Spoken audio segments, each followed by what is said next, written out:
My name is Arzu Ozkal. I'm an associate professor of graphic design at San Diego State University School of Art and Design.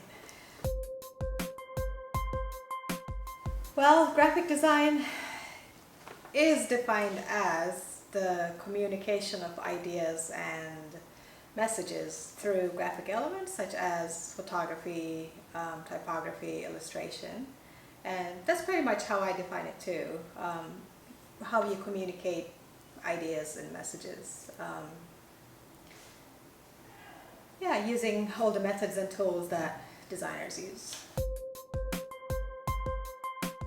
That's a great question, and that's a question that doesn't have one answer. Like if it's the rest of the world, if it's scientists, they have a different perception. If they are architects, they have a different perception. If they are people don't really know about the graphic world, they have a different perception, right? Like for scientists, I work with scientists a lot. Whenever I tell them I'm a graphic designer, they say, "Oh, do you do information visualization? So you make information more visually accessible for people," which is correct. When I tell my parents I was going to study graphic designer, they were like, "Oh, you're going to make advertisement," right? Which is also correct. If you go to an artist, they may say, "Oh, you're going to do client-based things and you're going to sell stuff," right? Because I think art has a tendency to see graphic design as a more client-based practice more than expression of ideas.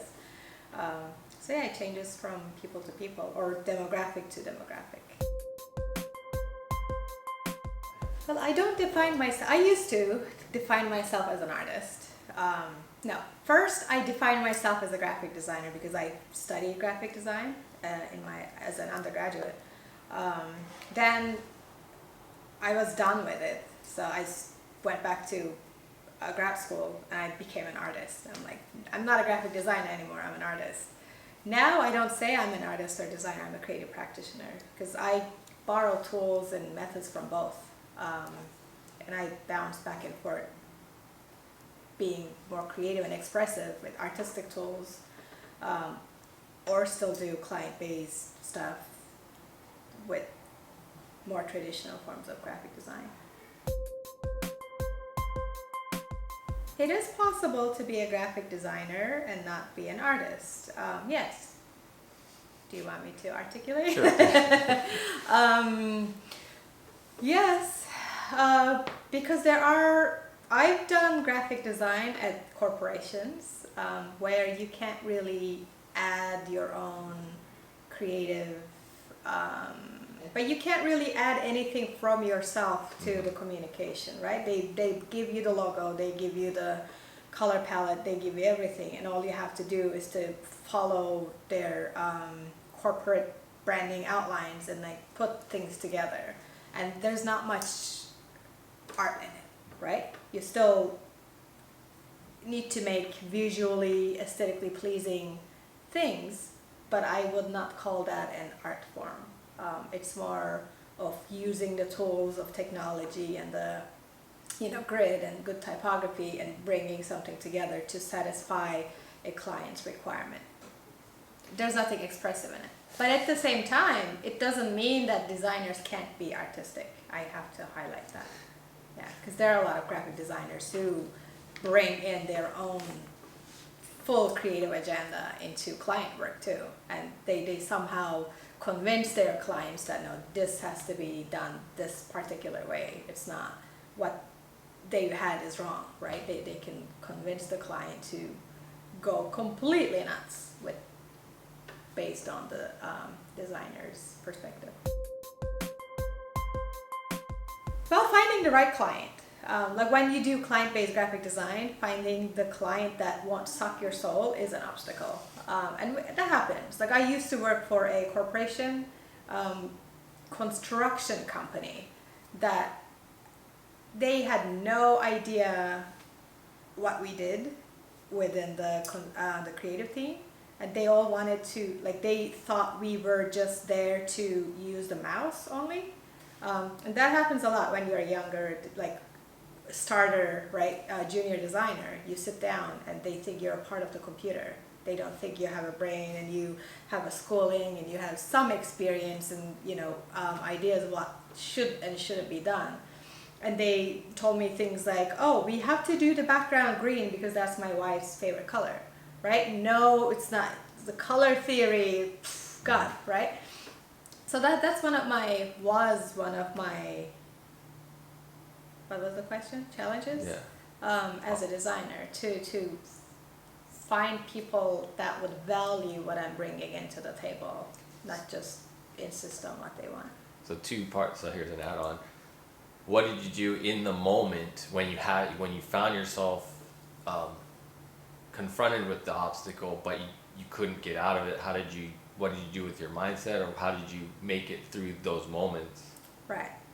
That is, I quit. I quit the job. Not at that moment, but that, you know, when I said I quit graphic design, I said like I wasn't a graphic designer anymore, I became an artist. I think those moments added up, because I had another client as a junior graphic designer that came to me, again, another construction company. They wanted me to Photoshop hard hats to all the construction photos because they weren't requiring people to wear hard hats, right? And morally it's wrong. I was like, but I did it because I needed the money and my boss told me to do. But those moments just add up that it's like there's something wrong in this. Like I'm lying for people. I'm just, again, they're not using me for what I know. They just want me to be a tool. So I quit. I moved away and then studied other things. I did performance art. I did public performances, social interaction. But then when I came back to graphic design, I was a more brave designer. And I was able to say no to clients similar to that. I either just walked away from them or just say like, no, you have to listen to me. Or I can go and convince your wife if you want me to that it doesn't matter her favorite color is green. That is not the right color for the project.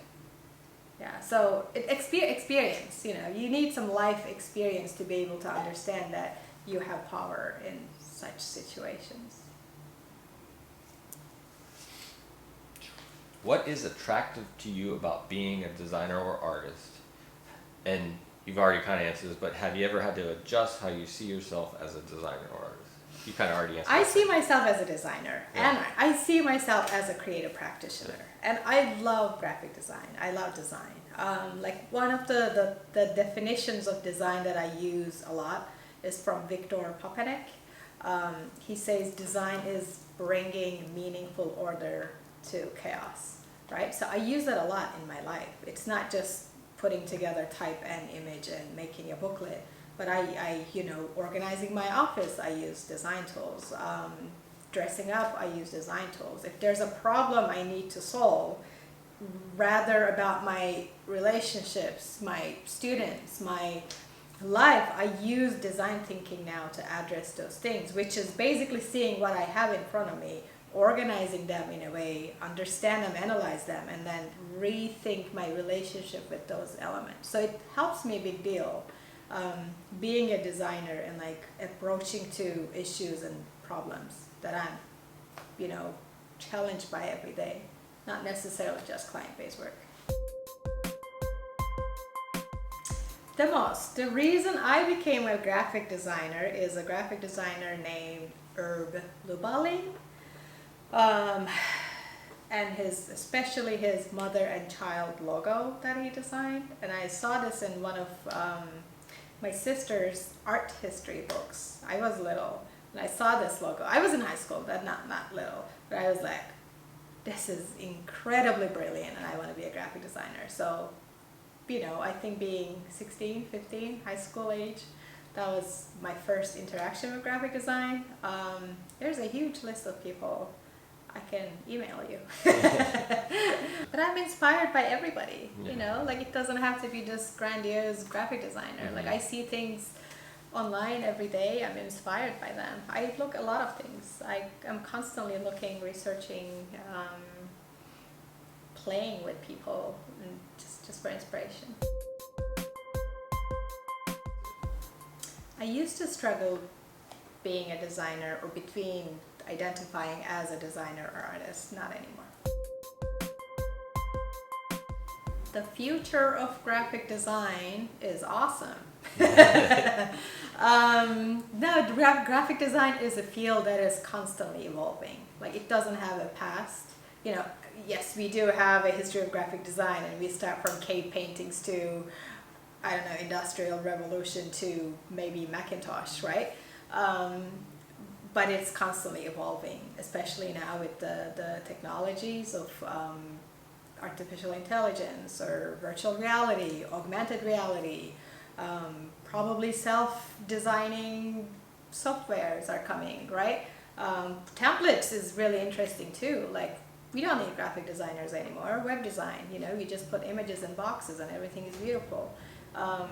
So yeah, it's constantly changing. It's constantly redefining itself. I don't know the future, but I'm ready to evolve with everything happening. Like, I don't think it's really hard to say that's gonna be the future, because that future is constantly changing with the new technologies that we're learning every day. I think being open-minded or being open to playing is really important. Once I've attended to a week-long residency with a really playful graphic designers, which they don't have a fixed definition of graphic design. That really changed my mind, because the whole week was all about like giving each other prompts to do things, and we didn't have to do that. It was very open-ended. It was very fun. Any tools could be used, from a rock scratching on a piece of glass. You know, it's like, yeah, play is really key. Being open to change, not having a shortcut to the design problems is really important. Because sometimes we see things as like, okay, I have to finish it by 5 p.m. What worked before, this worked before, I'm just gonna do the same thing. That becomes really dull after a while. Yes, we make money, definitely, it pays the bills. But then 2 years doing that, you look back and it's like a waste of time. This is probably one profession that you can really stay excited about. And I love it. I've been doing this since 1994. And every year, every 5, you know, I'm like, whoa, I'm reinventing myself. I have to, it's fun, you know. Yeah, was that the question? That was awesome. Okay. Yeah, that was perfect. No, that was great.